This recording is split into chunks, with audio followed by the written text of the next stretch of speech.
So question B, it says the diagram shows a sketch of part of the graph of y equals 10 plus 5 cos x minus 2 sin x, and the line with equation y equals 12. The line cuts the curve at both P and Q here, so find the x coordinates of P and Q. Okay, so a few things to note before we start the question. You should spot that actually this 5 cos minus 2 sin x is actually your answer from part A, and all we've done is just add 10 onto this expression, so it's pretty much just the same.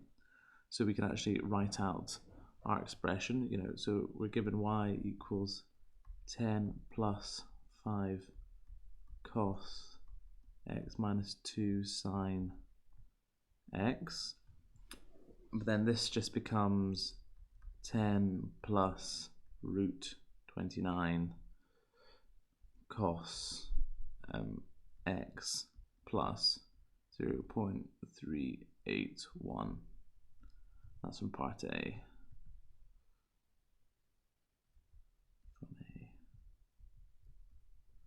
Okay, so now that we know that, what else do we need to think about? Okay, we're told that we want to find the points of P and Q, and P and Q are where the line of y equals 12 and y equals 10 plus everything else intersects. So to find the points of intersection, you're going to have to put the y's equal to each other. So for intersect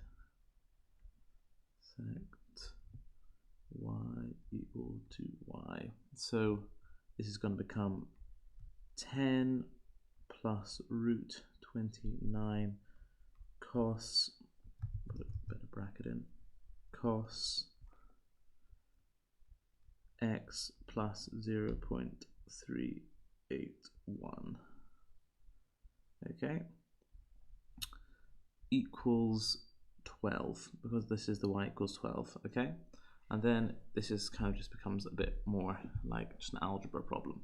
So root 29 cos x plus 0.381 equals, well, 10 goes over, becomes minus 10, so this just becomes 2. So then you can just take the root 29 over, so cos x plus 0.381 equals 2 over root 29.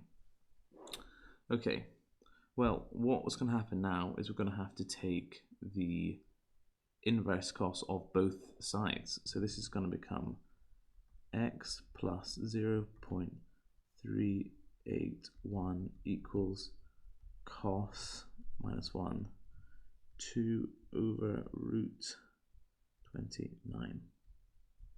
Okay, now you need to think here that there's going to be more than one solution. We can already see here there's going to be two solutions, at least in the the range we're looking for. There's going to be a P solution and there's going to be a Q solution. So we think about a CAST diagram, C-A-S-T. So where is cos going to be positive? Well, it's going to be there and there. The first and fourth quadrants are where we're going to be find our P and Q values. So this then becomes x plus 0.381 equals, and get your first one, so shift cos of 2 over root 29, and that gives you 1.19 for your first one. And then you have this one in here as well, it's 2 pi minus, so this then becomes 2 pi minus your answer, so minus the acute angle, which is 5.09. So change back to black.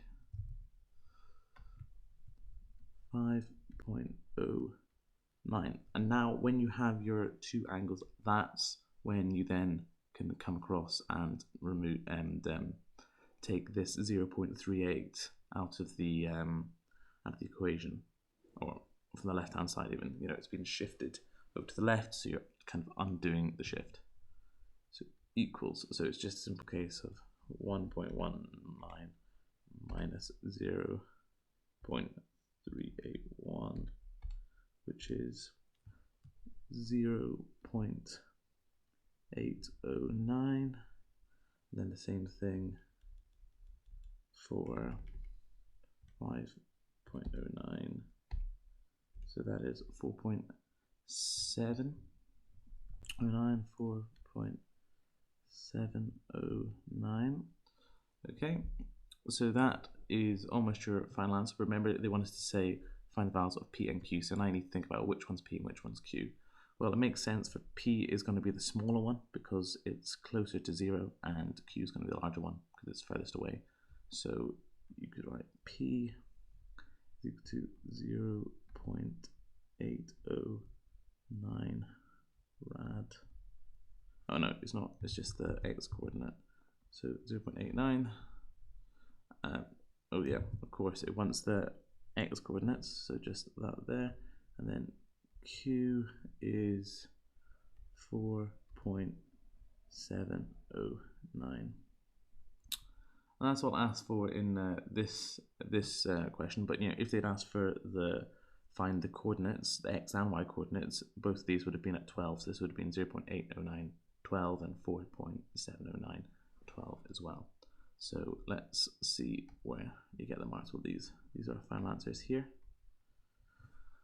So excuse me.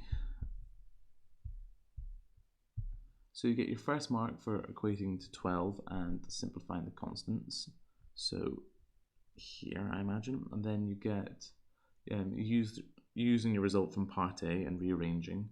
So I think it depends on where you want to sub this in, but as long as you sub in your answer from part A, get a mark there.